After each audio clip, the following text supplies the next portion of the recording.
Alam ko marami sa inyo ang natakam at nagtangka or nagtatangka na gawin yung cheesy milky donuts na ginawa natin kahapon.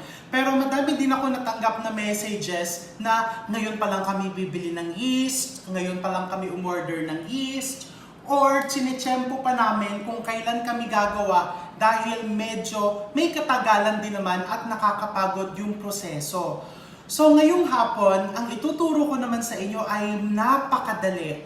Okay? Hindi mo din kailangan ng oven at sigurado ako na karamihan sa mga ingredients ay meron ka sa bahay. So ito ay easy puto. Ano nga ba ang puto? Puto is rice cake. Bakit siya tinawag na rice cake? Because traditionally, katulad dito sa Binyan, ang recipe namin ng puto, yung bigas, pinapanis muna or fine-ferment to produce its natural fermentation at doon naman gagaling yung pinaka-starter. Kaya siya aalsa because it's fermented. O, di ba, yung storya pa lang na yon, medyo mahabang proseso na kung iisipin mo.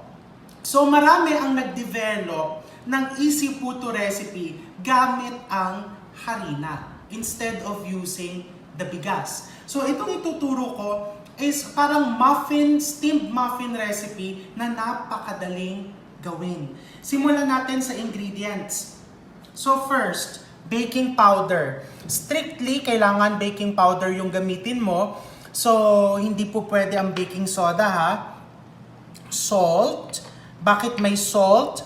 Pag nagbe-bake tayo, salt is considered as a flavor enhancer. So yan yung nagpapalabas ng lasa ng mga ingredients. Sugar, cake flour. So alam ko, sunod na tanong, paano kung wala akong cake flour? Pwede bang all-purpose? Pwede din. Tubig, evaporated milk, and melted butter, 1 tablespoon. Yung mga ingredients, ilalagay ko po yan doon sa caption nung video. Okay? Gaano kadaling gawin tong easy puto? Ilagay mo lahat ng dry ingredients mo sa mixing bowl. Baking powder, asin, asukal, harina, and wire whisk. So hindi mo kailangan ng mixer sa paggawa nito. Pagkalagay mo yan, ilagay mo yung tubig, evaporated milk. Paano kung wala akong evaporated milk?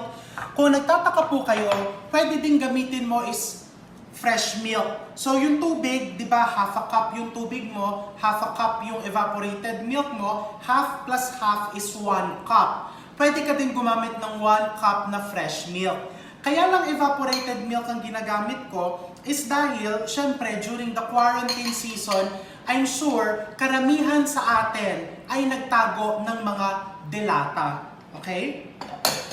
And melted butter. Pwede ding ang gamitin mo, again, is oil. Syempre, mas masarap kung butter. Ito yung pinaka-technique dito. Pag gumagawa ka ng muffins or mga easy to make cakes, kailangan mabilis mo lang siyang haluin. Pag nawala yung harina mo, and pag naging smooth na yung mixture, you stop mixing.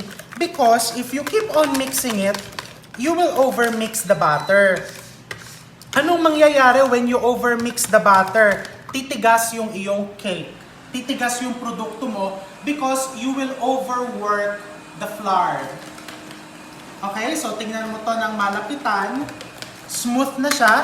Once it becomes smooth, you stop mixing. And then I have here puto molds. Yung puto molds, I'm going to arrange onto my bamboo steamer. Mas maganda ho kasing gumamit ng bamboo steamer. Bakit? Hindi kasi siya nagpapawis during steaming.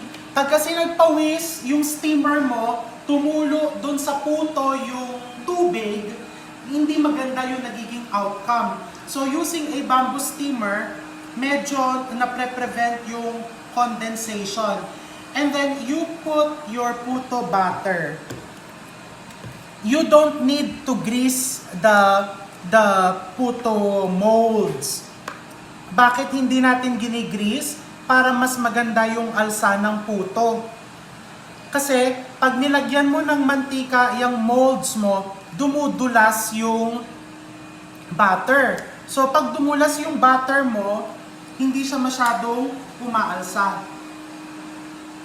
Mas maganda yung kinakapitan. O diba, hugot yon. Pag may kinakapitan ka, mas lumalabo ka, parang puto. So, you put it there evenly. I'm using an ice cream scooper. It's more even and precise. And syempre, sisimutin natin yan. Alam ko na ang sunod na tanong dyan. Paano kung gusto kong gawin niyang ube? Lagyan mo lang ng ube flavoring, mga 1 tablespoon. Although me, I like using the natural ube powder. May nabibiling yung parang dried ube. That's what we use. You can also put 1 to 2 tablespoons. And yung tubig ko is nilagay ko at full boil. It's full boiling. And syempre, anong partner ng puto? You put cheese. I'm putting quick melt cheese on top.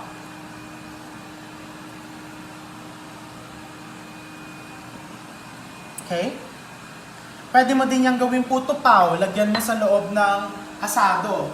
Pwede rin yon. And then I'm going to put it here. Okay, tignan nyo ng malapitan nito. Put it here. And ang kagandahan of using bamboo steamer, actually, it adds aroma to the puto. And then you cover it. Kailangan ang apoy mo is malakas. Kasi yung full boil, tinatawag natin yung parang blast cooking. Mainit na mainit. You will do a temperature shock. Pagkasalang mo ng puto, kulong-kulo yung tubig, maiinitan siya ng todo, so bigla siyang aalsa. Kaya makikita mo yung ibabaw ng puto, parang nagka-crack ng konti. Kasi alsadong-alsado because of the high flame or the high steam, high heat steam. So I'm going to leave this here for around 10 to 15 minutes. Iwasan mo yung sisilipin mo. Alam ko, ganyan-ganyan din ako. Ay, umalsa na ba yung puto? Sisilipin mo. Iwasan mo yon because once the temperature drops, ibig sabihin, pag nabawasan yung init sa loob ng steamer, there's a chance na hindi masyadong umalsa yung iyong puto. So, I will see you in 10 to 15 minutes. Okay, so 5 minutes na siyang nagsisteam and kung sisilipin mo, yung cheese na nilagay mo kanina, lulubog yon sa gitna. So what I'm going to do, papatungan ko ng maliit lang na slice ng cheese, yung ibabaw. Makikita mo, umalsa na siya.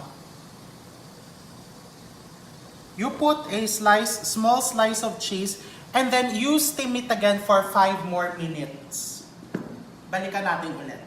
After 10 to 15 minutes, uunahin ko to kasi pinagpalit ko sila kanina. Ito yung nasa ilalim kanina. And then I'm going to make this one for mga 2 minutes pa. So makikita mo, ayan, the cheese has totally melted. Ito, ginawa ko to earlier.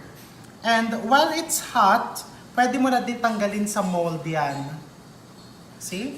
How nice. Ito yung sinasabi ko sa inyo, hindi talaga yan didikit sa mold. And then you can just put it like that. Dito sa container.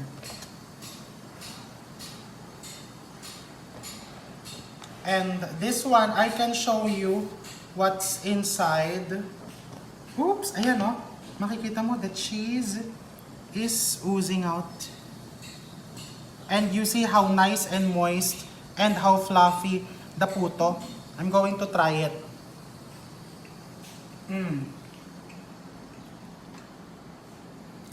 Alam mo kung anong kulang? Dinuguan. Kaso lang, hindi ako magaling magluto ng dinuguan. Yung nanay ko ang magaling magluto ng dinuguan. So I'm going to ask her, maybe I'll ask her kung paano gawin yon and then ituturo niya sa akin, ipapakita ko sa inyo. And this is best eaten, wait lang. So, saan ko pinapartner yan? Saan masarap kainin yan? So, kukunin ko, makikita nyo, ito yung aming kalat bago ako nag-prepare, nagme-measure, and sinusulat kamay ko lahat yan. of course, butter. Diba? Habang mainit yung puto, you get good butter. Ay, hindi ko binawas lahat yan ha. Itong ibabaw lang ang kinakain ko. Ito is, dito ko kumuha ng ginamit ko dito sa puto. You get butter, you spread it there, and then you eat it. See?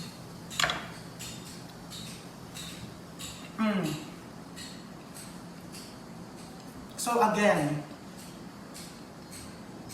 you can always prepare delicious foods and special foods for your family. All you need are basic techniques and basic ingredients. Pag alam mo, kaya mo. So these are all homemade products na pwede mong gawa ng variation, pwede mong lagyan ng flavor, and aside from making your family very happy, pwede mo rin pagkakitaan. Diba? So I will see you again next time, and maraming salamat sa inyong panonood.